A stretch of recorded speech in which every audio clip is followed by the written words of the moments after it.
Welcome back to Family Feud. Big winner kanina sina Will Ashley at ang reality rockstars. At ang target nila ay mag-uwi ng total cash prize of 200,000. Will, may 20,000 din ang napiling charity. Ano bang napili niyo? Ang napili namin, Kuya Dong, ay Angat Buhay. Angat Buhay. Yan po para sa inyo. Kaya si River, habang inantay natin siya, let's play Fast Money. Give me 20 seconds on the clock. Here we go. Name something na pinaghahandaan ng tao pero ipinagdarasal niyang hindi sana dumating o mangyari. Go. Death? Sabi ng matatanda, ang mga kabataan ngayon kulang sa blank. Pag-aral? Gulay na malakas ang amoy. Kangkong? Gamit sa bahay na gawa sa plastic. Upuan? Trabaho kung saan kailangan mong tumakbo. Ano eh? Let's go, Will.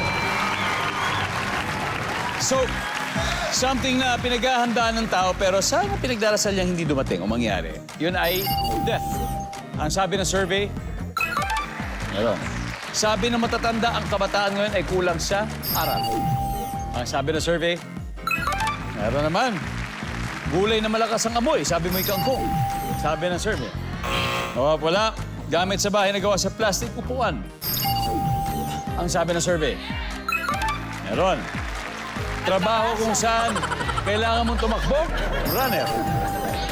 Ang sabi ng survey dyan ay, meron.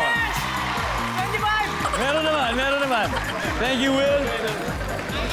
Let's welcome back River. River, si Will, he got 37 points.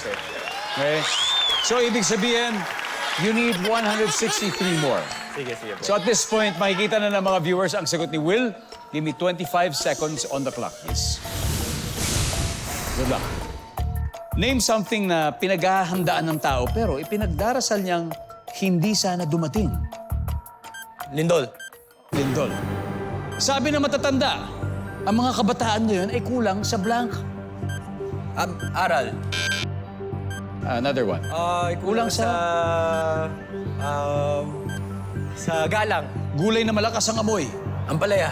Gamit sa bahay na gawa sa plastic. Plastic plate. Let's go, River. We need 163. So, dito muna tayo sa hindi natin naabutan na question. Trabaho kung saan kailangan mong tumakbo. In case maabutan mo, ano sasagot mo dito? Pulis. Police? Yan yung top answer. Talaga? Yeah. Sayang. Di ba? Number 2, something na pinaghahandaan ng tao pero pinagdarasal mong hindi dumating. Lindol. Ang sabi ng survey, top answer. Sabi ng matatanda, ang mga kabataan ngayon kulang sa galang. Survey, top answer. Nakakatatlong top answer na siya. Gulay na malakas ang amoy. Ampalaya. Opo. Survey, ayun na. Point. Ang top answer, sibuyas. Sibuyas, ayaw nga. Gamit sa bahay na gawa sa plastic plates, ang sabi ng survey. Boom. Kaya. Timba or balde ang top answer. Anyway, you got 3 top answers. Yung isa hindi lang nasagot. River, Thank you, great job. Great job. Thank you. Congratulations, reality rockstars. Mag-uuwi pa rin kayo ng 100,000 pesos. Kailan ulit yung concert, Brent? August 10 sa Araneta Coliseum, magsama-sama po tayo para sa Big Collab